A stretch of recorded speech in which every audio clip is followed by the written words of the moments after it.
Olá, estamos com mais um programa Dicas de Saúde e hoje estamos aí para a gente entrevistar o nosso médico urologista, Dr. Carlos Santin. A gente está aí comemorando esse mês de novembro, Novembro Azul, que é cuidado dos homens. E hoje eu trouxe o Dr. Santin, então, para tirar todas as suas dúvidas aí que vocês não perguntam para o seu médico. E o doutor veio aqui, então, orientar um pouquinho aí, né, para desmistificar a vergonha que às vezes as pessoas têm de perguntar, né, doutor? Então, muito obrigada por ter vindo, é uma grande honra tê-lo mais uma vez aqui no nosso programa, doutor. Eu que agradeço, mais uma vez obrigado pelo convite e estamos à disposição aí para que vocês precisarem. Doutor, a gente pergunta ali por que os homens, eles devem cuidar da saúde, né? Porque hoje os homens arrumam o cabelo, passam gel, passam perfume, mas cuidam, será, da sua saúde? Por que é importante eles cuidar da sua saúde? Exatamente, na verdade não cuidam tanto quanto deveriam, né? Se a gente for pensar, eu acho que os temas que a gente vai falar foca muito nisso, né? Como um organismo como qualquer outro, mulher, por exemplo, o homem tem seus problemas, tem suas colocações, mas às vezes muito por preconceito ou por achar que está tudo bem, achar que fazendo uma consulta vai perder tempo, ou vai perder masculinidade, alguma coisa assim, eles acabam deixando de lado. Então, homem como outra pessoa, como qualquer outra pessoa, obviamente a gente compara com as mulheres, deve fazer esses exames de rotina, a gente vai conversar a respeito de próstata, a respeito de doenças sexualmente transmissíveis, essas coisas. Não pode deixar o preconceito falar mais alto. Doutor, por que assim o homem ele é mais resistente a tudo isso, né? Geralmente, vamos aferir pressão. Não, minha pressão tá boa. Não, minha glicemia tá boa. Por que eles não querem? São mais resistentes? Eu acho que é um misto de machismo e preconceito, né? Como eu já comentei antes. Então, é aquela sensação de eu sou poderoso, eu sou de tudo, comigo não vai acontecer, acontece com o vizinho, mas comigo não vai acontecer. E o preconceito, que eu acho que daí, às vezes até, não digo ser uma culpa nossa, médicos, assim, mas é a brincadeira e a colocação do exame de próstata, né? Então, muitos homens, às vezes mais turrões, homens mais sem muita cultura, digamos assim, procura, não vou fazer, não, aqui ninguém vai mexer, eu não quero fazer o exame. O exame de próstata é um exame via retal, né? Então, às vezes tem sua indicação de ser realizado. E muitas vezes o homem pensa que vai perder a masculinidade, ou que vai... tem muita vergonha, tem muito desconforto, enfim. E a gente sabe que a mulher faz coisa muito pior, né? E faz de boa, preventiva, essas coisas assim. Então é um exame muito tranquilo, um exame muito rápido e que dá muitas características e muitos detalhes da próstata que às vezes um exame de sangue só a gente não chega nesse nível de conhecimento. Mas eu acho que é mais preconceito mesmo e muitas vezes ignorância, né? Então, por isso que, assim, o exame de próstata assim, não precisa ter vergonha, porque hoje a gente, falando eu como enfermeiro, o senhor como médico, né, a gente tem todo esse cuidado, tem todo o respeito pelo paciente. Então, as pessoas que precisam fazer esse exame não se sintam envergonhadas. Vão até o profissional, que eu tenho certeza que serão bem atendidos, né, doutor? Sem dúvida. Então, não precisa ter vergonha. Doutor, quais são as doenças que mais acometem os homens hoje? Se você for pensar, mais é próstata, né? Então, homem, assim, 90, não digo 90, mas com 70% do consultório hoje é próstata. Rotina de próstata. Graças a Deus, essa mentalidade de rotina está aumentando cada vez mais. O Novembro Azul, assim como o Outubro Rosa, que faz lembrar do câncer de mama, o Novembro Azul veio e está ajudando muito nesse sentido. A gente vê um aumento significativo das procuras. Às vezes até mulher que obriga o homem aí, mas não importa, ele está lá com uma certa frequência maior do que era antigamente. Então, próstata é uma rotina muito grande que o homem costuma fazer. Aquela rotina que ele não sente nada, mas tem que fazer os exames justamente para, se Deus o livre tiver alguma coisa, a gente conseguir detectar no início e conseguir um tratamento curativo para ele. Outras doenças muito importantes que infelizmente aí vem pelo estresse do dia a dia, pandemia que a gente passou, é a parte de disfunção erétil, né? Tem muito homem jovem, tem muito rapaz, muito menino que chega para mim, não funciono mais, não consigo, estou muito estressado, trabalho, família, financeiro, enfim, várias coisas. Então são, acho que, os principais problemas que o homem, fora doenças comuns, né, que a gente sabe que tem no ser humano como um todo, mas específicas do homem, acredito que principalmente a parte de disfunção erétil e próstata está nas cabeças, com certeza. Doutor, quando um homem deve procurar ajuda, né? O senhor está falando aí da disfunção erétil, do câncer de próstata, né? Quando que o homem deve procurar ajuda? Diferente da mulher que começa já a partir do momento que menstrua, a gente sempre tem que fazer uma consulta direto com o ginecologista. No homem, às vezes, é um pouco mais tranquilo no início da vida masculina. Então, até os 10, 12 anos, avaliar com o urologista a questão de fimose, questões de infecções urinárias, enfim. Já pela prévia adolescência, aí entra a parte sexual, de DSTs, isso é muito importante. E no que tange a próstata, que é o Novembro Azul propriamente dito, os últimos congressos e consensos europeus, americanos, a gente segue essas diretrizes, fala para se você tem 50 anos, até a partir de 50 anos, mesmo que você não sinta nada, a consulta com o urologista é anual. Aí que vem aquela ideia que a gente é o ginecologista do homem, na verdade a urologia atende ambas os sexos, né? Mas no caso da próstata seria mais por causa disso. E 45 anos se ele tem algum fator de risco ou histórico familiar. Os principais fatores de risco é a obesidade, a raça negra e principalmente histórico na família. Meu pai teve, meu tio teve, meu irmão mais velho teve. Então, se isso acontece na família do homem, ele deve começar seus exames 5 anos antes, a partir de 45 anos. Para quem não tem histórico ou desconhece a população geral, 50 anos de idade é a rotina prostática. Mas antes disso, qualquer outro problema tem que ser avaliado com certeza. Doutor, aí as pessoas pensam aí sobre as doenças sexualmente transmissíveis. Quais são os sinais que o homem pode observar ali no seu órgão genital, né? Quais são esses sinais que ele precisa visualizar para procurar ajuda, doutor? Principalmente é o comportamento masculino, né? Se o paciente tem um comportamento mais promíscuo, digamos assim, com várias parceiras e não utiliza preservativo, não utiliza nenhum método anticoncepcional ou simplesmente para doenças sexualmente transmissíveis, a gente tem que avaliar isso. Caso o homem não esteja, que isso pode acontecer em qualquer pessoa, enfim, a gente tem que avaliar principalmente a presença de lesões, lesão de úlceras, presença de nódulos, presença de verrugas, tá? Acho que a mais comum de todas, mais em voga, é o HPV. Então a gente tem que cuidar muito com o HPV, que são a presença de verrugas tipo crista de galo, que a gente chama, que são verrugas mais, apontam um pouquinho mais, são mais fininhas, sangram com facilidade. Só que assim, o HPV no homem, isso é muito importante dizer, o HPV no homem, a chance do HPV no homem causar um câncer de pênis, por exemplo, é muito raro, menos de 1 a 2%. Por que a gente trata então o homem? Porque o homem é vetor de passar o HPV numa relação sexual para sua parceira. E na mulher, 40% dos cânceres de colo de útero são causados pelo HPV. Então a gente trata o homem primeiro por questão de ele ser um vetor, de ele passar isso para a parceira e aí complicar a vida da parceira. Segundo, por questão estética. Ninguém gosta de ter o seu pênis com várias verrugas e lesões, enfim. Se vocês colocarem na internet, lesão do HPV é uma lesão extremamente feia de ser vista, assim, é tranquilo de tratar, mas é feia de ser vista. Então, acho que seria mais nesse caminho, assim, mais ou menos. Presença de lesões, presença de úlceras, dores, linfonodos, as famosas ínguas inguinais aumentadas, principalmente após um comportamento não tão correto, assim, mais promíscuo, digamos assim. Doutor, é comum, é perigoso apresentar secreção no pênis? Sim, a secreção no pênis geralmente são uretrites, né? Uretrites também advém de uma doença sexualmente transmissível. Os principais agentes etiológicos que causam as uretrites é a gonorreia, que acho que é meio que um germe que todo mundo já ouviu falar, pelo menos, e a clamídia, tá? São primo-irmãos, digamos assim. O que muda é a coloração da secreção que você elimina. Geralmente vem após uma relação sem proteção. Se for uma secreção mais transparente, mais gelatinosa, como se fosse aquele queijo de pizza, assim, tendo uma comparação para vocês entenderem, a gente pensa mais em clamídia. Se for uma secreção mais purulenta, num aspecto mais consistente, a gente pensa mais em gonorreia. Doutor, e um aspecto esbranquiçado também, como é que eu posso lembrar de uma doença sexualmente transmissível também, que aparece como se fosse um coalho de candidíase no homem também? Com certeza. E é muito importante que chega muito paciente com candidíase peniana achando que às vezes ele é o problema. Muitas vezes pode ser. Só que muitas vezes os homens pegam a candidíase da parceira durante a relação sexual.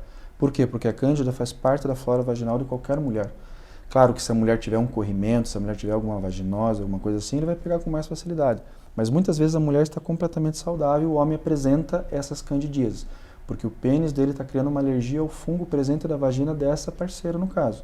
Então a gente tem que tratar muitas vezes, às vezes tirando excesso de pele, fazendo a cirurgia de prepúcio, a cirurgia de fimose, a prostatectomia, e cada caso tem que ser individualizado. Mas essa secreção estilo queijo coalho, a gente tem que muito focar em candidíase. Por isso que é tão importante o homem, a mulher, né, ter uma boa higiene íntima, né, doutor? Sem dúvida alguma. E até a gente brinca que o câncer de pênis, que eu acho que quando todo homem tem bastante problema, 90% da prevenção para câncer de pênis é higiene. Até tem alguns slogans lá, algumas, a SBU, Sociedade Brasileira de Urologia, lá no Nordeste, Norte, às vezes usa assim, lave o pênis, tipo uma campanha de lave o pênis, para combater o câncer de pênis e câncer da região ali, enfim. Com a higiene é extremamente importante a gente pensar nisso. Doutor, por que é importante, o senhor já falou, o exame de próstata? Existe uma idade aproximada para ele realizar? Então, 50 anos para quem não tem histórico familiar, que eu já comentei, e 45 anos para quem tem esse histórico familiar. O exame de próstata ele é muito importante, principalmente para detectar doenças que apenas o exame de sangue não traz. O exame de sangue é o que a gente chama de PSA, é um exame que traz para a gente a saúde prostática focada principalmente na parte oncológica, na parte de câncer. Só que um PSA normal não exclui câncer. Um PSA alterado não confirma o câncer. Então, só o PSA que muita gente, eu fiz o exame de sangue e está bom. Às vezes pode ser, tomara que esteja tudo bem, só que não necessariamente vai estar. Você tem que avaliar a próstata, o inchaço, o volume urinário, a qualidade da urina desse paciente e muitas outras coisas para ver se você vai fazer o exame de toque associado ou não. Veja, no toque você consegue sentir textura da próstata, se está endurecido ou não, presença de nódulos, presença de sulcos prostáticos, margens prostáticas, dor. Não é para você sentir dor a palpação prostática, você sente desconforto pelo estar a introdução do dedo no ânus.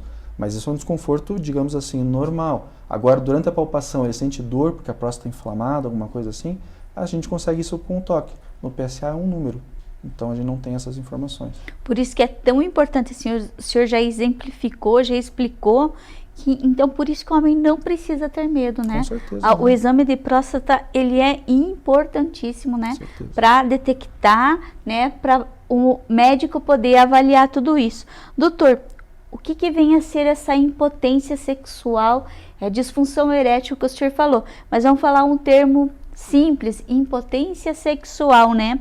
Quais os cuidados que o homem deve ter e os sinais que ele pode identificar e procurar um médico para ajudar? Então, como eu falei, infelizmente a impotência está sendo cada vez mais frequente até em homens jovens, adolescentes, enfim, coisa que antigamente a gente pensava que era só uma condição de pacientes mais idosos.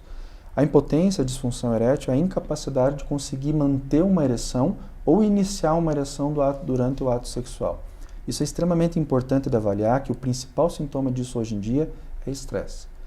Quem transa, quem tem um orgasmo é o cérebro. E a gente usa o nosso órgão genital para poder transportar e fazer a conexão desse prazer. Se você tem a cabeça voltada para qualquer outra coisa que não seja a tua parceira, a tua mulher, a relação que você está tendo, por mais que muitas vezes você ache que você está calmo, mas o teu cérebro está pensando na conta que você não pagou, no problema do trabalho, naquela inimizade que você tem com alguém. Então, se você não tiver o estresse, muitos dos problemas que a gente vê hoje em dia, principalmente de pacientes jovens, é a parte psicológica.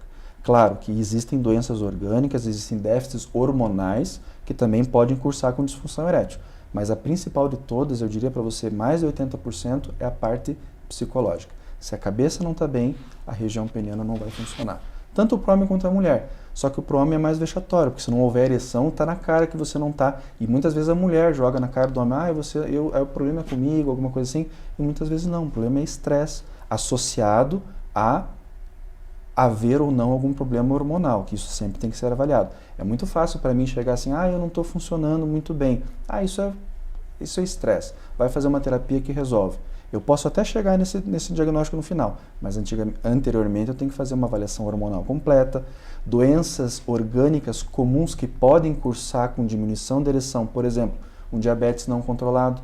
Muitas vezes o paciente faz o diagnóstico do diabetes por uma impotência, porque o diabetes o excesso de açúcar no sangue faz uma inflamação dos nervos periféricos. O pênis é a mesma coisa. Então, se você não controlar teu diabetes, você não vai ter uma ereção desejada, uma ereção satisfatória. Hipotireoidismo também pode fazer isso. Então são várias colocações que podem diminuir a testosterona e podem fazer com que você tenha uma disfunção. Ejaculação precoce também é extremamente importante. Então essas são as duas principais coisas. Ejacular antes do tempo, na hora que a parceira começa a, vamos dizer assim, gostar da relação, o parceiro já gozou.